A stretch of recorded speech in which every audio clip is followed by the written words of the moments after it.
Selamat malam Sobat News Indonesia. Di akhir penghujung tahun, saya akan sedikit berbicara tentang penanganan COVID-19. Yang kita tahu, pandemi COVID-19 sampai saat ini belum berakhir.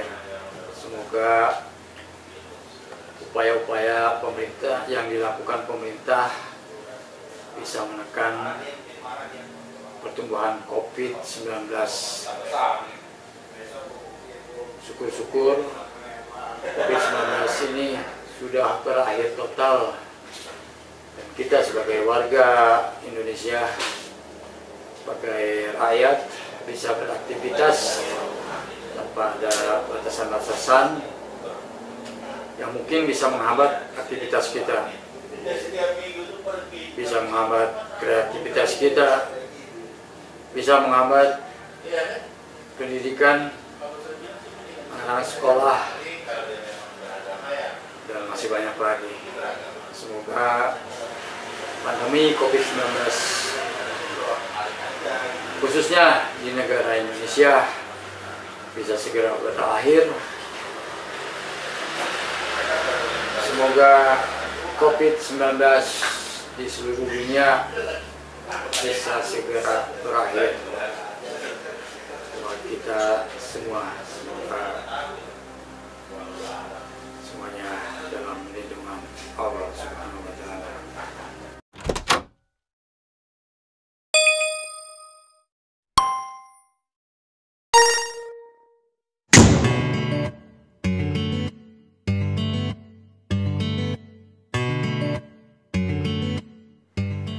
Kementerian Kesehatan Republik Indonesia melakukan 3 agenda penanganan COVID-19 di tanah air.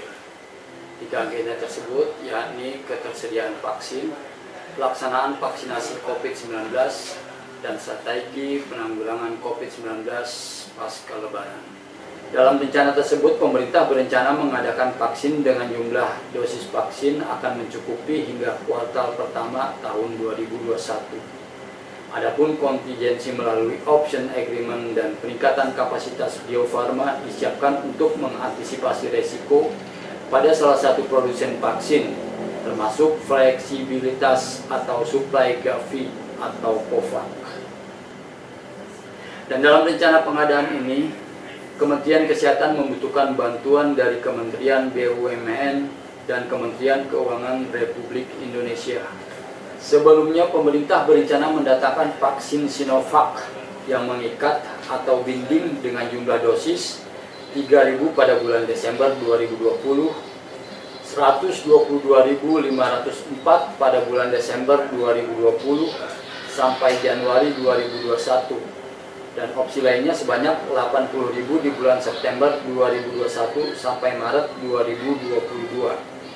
Dan vaksin Novavax dengan jumlah dosis 50.000 dengan binding pada bulan Juni 2021 sampai Maret 2022 dengan opsi 80.000 dosis pada bulan dan tahun yang sama. Tak hanya itu, vaksin COVAX atau Gavi akan didatangkan oleh pemerintah Indonesia dengan jumlah dosis binding 54.000, potensi 54.000 pada kuartal kedua 2021 sampai kuartal pertama 2020.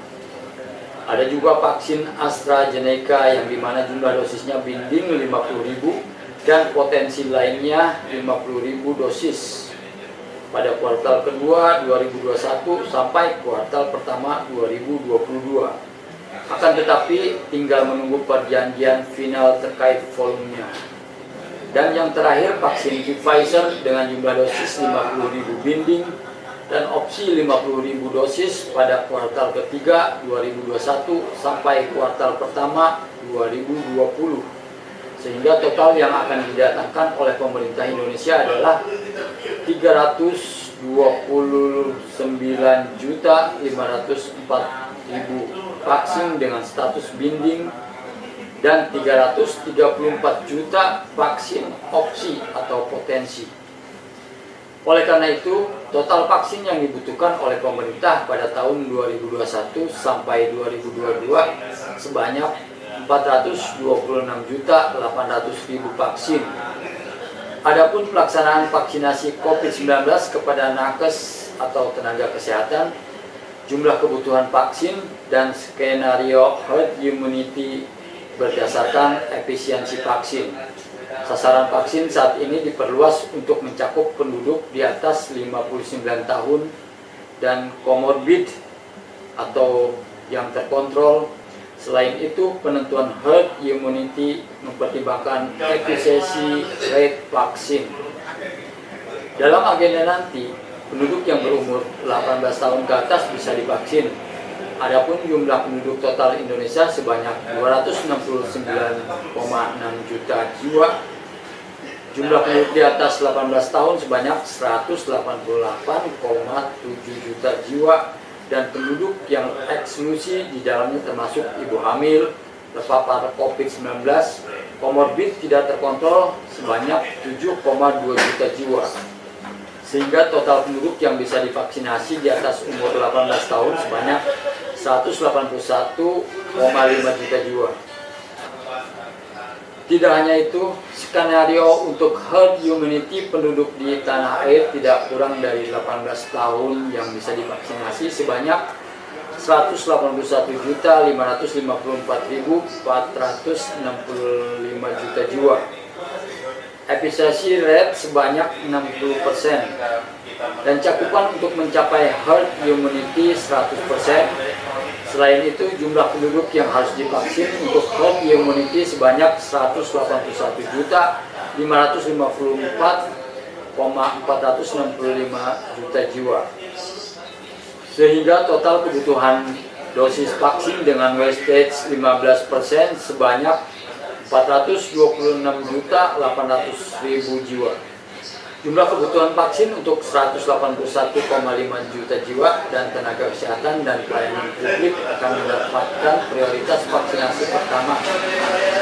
Prioritas 1 vaksinasi bulan Januari sampai April 2021. Petugas kesehatan tersebar di 34 provinsi sebanyak 1,3 juta jiwa.